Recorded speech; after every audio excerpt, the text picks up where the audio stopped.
اور یہ ہندوستان کے اس جھوٹے دعوے پہ ایک اور تماچا تھا. اور اس کے بعد جب ان کو بھی لایا گیا, جو وہاں پر لوگ تھے جو آئے, انہوں نے بھی اسی طرح سے محسوس کیا کہ ہمیں عام لوگوں سے نہیں ملنے دیا جاتا. اور لوگوں کے تاثرات, اگر کسی جگہ بات ہوئی, ان کے جو تاثرات تھے, انہوں نے یہی کہا کہ ہمیں بزور طاقت دبایا جا رہا ہے, بندوق کی نوک میں ہمیں یرغمال بنایا گیا ہے, ہم محصور ہیں, ہمارا جو اظہار آزادی رائے وہ چھین لیا گیا. تو ہندوستان اس میں بھی فیل ہو گیا. دیکھیں, جو حقیقت ہے اس کو جھٹلایا نہیں جا سکتا. ہندوستان جو بھی یہ ریہرسل کر رہا ہے, ہندوستان جو بھی یہ ہتھ کنڈے آزما رہا ہے, حربیں آزما رہا ہے, اسے کچھ بھی حاصل نہیں ہوگا. شکست اس کا مقدر ہے. کشمیر پہ جتنا جلد وہ سمجھ جائے کہ میں نے لوگوں کو پلبسائٹ کا حق دینا ہے, میں نے یہاں فوجیوں کا انخلا وجود میں لانا ہے, یہ اس کے لیے بہتر رہے گا. یہ خامخواہ اس کی جو مشقیں ہیں اپنے فوجیوں کو بھی مروانا, وہ خودکشیاں اب کر رہے ہیں. وہاں پر ذہنی مریض بن گئے ہیں ان کے فوجی. اور اس کے بعد اتنے اخراجات, جہاں ہندوستان میں کروڑوں کی تعداد میں غریب ہیں جو سڑکوں پہ سوتے ہیں, جن کو کھانا میسر نہیں ہے, چھت میسر نہیں ہے, ہیلتھ کرائسس ہیں, ان کے اندر بیماریاں ہیں, اس پہ وہ توجہ دیتا, ان کی ایجوکیشن پہ توجہ دیتا نہیں. ان کو بھوت سوار ہو گیا ہے, جنگی جنون میں سوار یہ ریاست کشمیریوں کو بزور طاقت دبانا چاہتی ہے. یہ بین الاقوامی جو قوانین ہے اس کی کھلا خلاف ورزی کر رہی ہے. یہ جنیوا کنونشن جو ہے اس کی خلاف ورزی ہو رہی ہے. تو لہٰذا ہندوستان اس وقت دنیا میں اب آئسولیٹ ہو گیا, اب اس برصغیر میں بھی آئسولیٹ ہے. اس کا جو فیک نریٹو ہے اس کو دنیا نے رد کیا ہے. تو لہٰذا ان چیزوں سے کشمیر کی جو بین الاقوامی اہمیت ہے اس کو نہ متاثر کیا جا سکتا, نہ ختم کیا جا سکتا.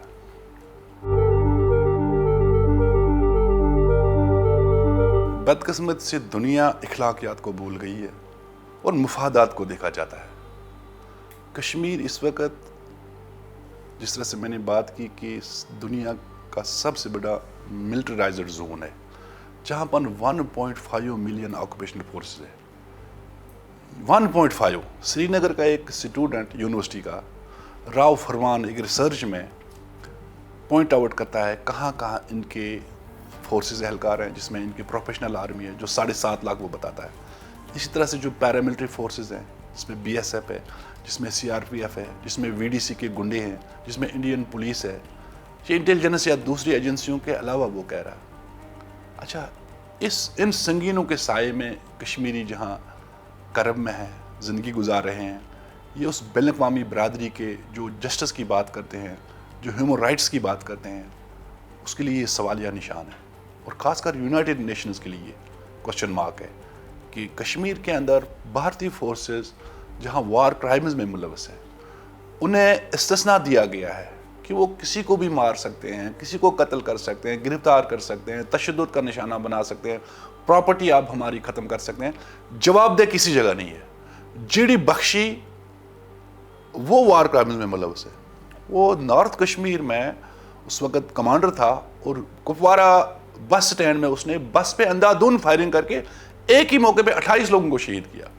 اسی طرح ان کے بہت سارے فورسز, آفیسران, اہلکاران جو کشمیریوں کا جونوسائڈ کرتے ہوئے یا کشمیریوں کا قتل عام کرتے ہوئے ہمارے سامنے شواہد ہیں. ماس گریوز کا معاملہ ہے, یہ 10,000 لوگ سے زیادہ لاپتہ ہے. ماس ریپ کا معاملہ جو کنن پوشپورہ میں 100 سے زیادہ خواتین کو اسبندری کا نشانہ بنایا گیا. اسی طرح سے ہماری ہزاروں خواتین جو جنسی تشدد کا نشانہ بنی ہے. تو اسی طرح سے قتل عام میں اور لوگوں کو خاص کر ڈال بنانا ہیومن شیلڈ کے طور پہ استعمال کیا گیا, اور اس میجر کو تمغہ دیا گیا.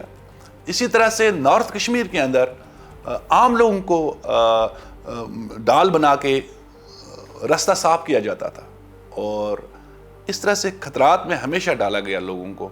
اور اس کے علاوہ بھی جہاں اندھادھند فائرنگ کر کے, میسیکر کر کے ہزاروں کشمیریوں کو شہید کیا گیا, اور اس میں ان کی پیراملٹری فورسز, ان کی جو پروفیشنل آرمی ہے وہ ملوث ہے.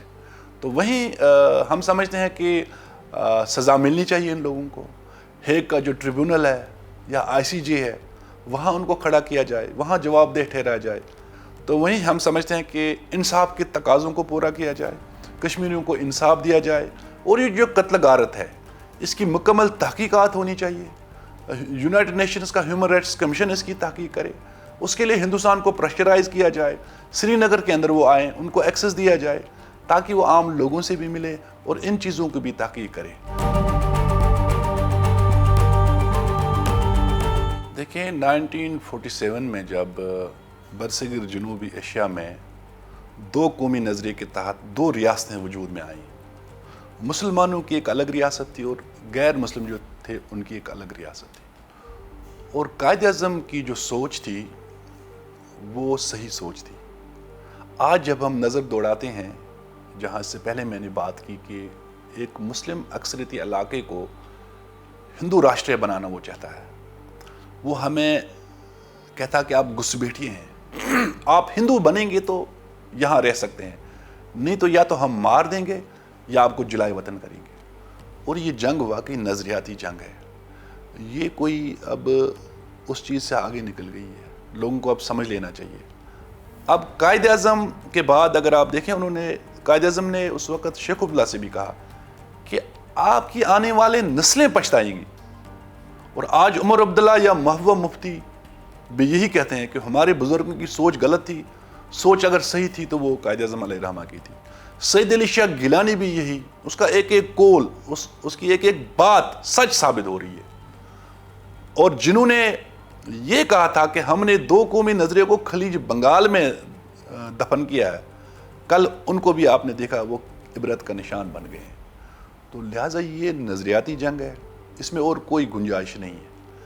اب کچھ عناصر جو آٹے میں نمک کے برابر ہے، اس کو ڈائیورٹ کرنے کی کوشش کر رہے ہیں۔ دیکھیں ہمارا جو تعلق ہے وہ اس نظریاتی بنیاد پہ مبنی ہے، اور ہمارا تعلق جو ہے وہ پاکستان کے عوام کے ساتھ ہے، ایک مسلم ریاست کے ساتھ ہے، اور یہ قدرتی طور ہے۔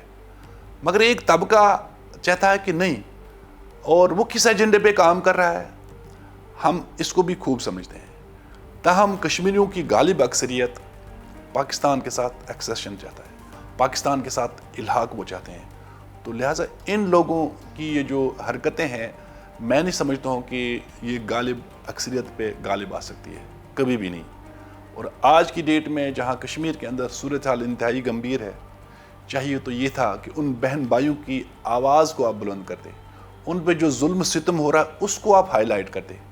مگر آپ نے ہمیشہ کشمیر کی اس تحریک میں چھرا گھونپا ہے، آپ نے ہمیشہ ہمارے محسن کو ٹارگٹ کیا ہے، جو اپنے آرٹیکل 257 میں کہتا ہے کہ یہ ڈسپیوٹ ہے، جو ہمارے حق قدراتت کا حامی ہے، وہ دشمن کس طرح ہو سکتا ہے؟ جس نے 3 جنگیں ہمارے لیے جو ہے نا لڑی ہیں، جس نے بے پناہ قربانیاں دی ہیں، وہ ہمارا دشمن کس طرح ہو سکتا ہے؟ تو لہٰذا آپ کی جو سوچ ہے یہ دہلی کی سوچ سے ملتی جلتی ہے، تو اس میں جو ہے نا وہ آپ نامراد لوٹیں گے، کامیاب نہیں ہو جائیں گے۔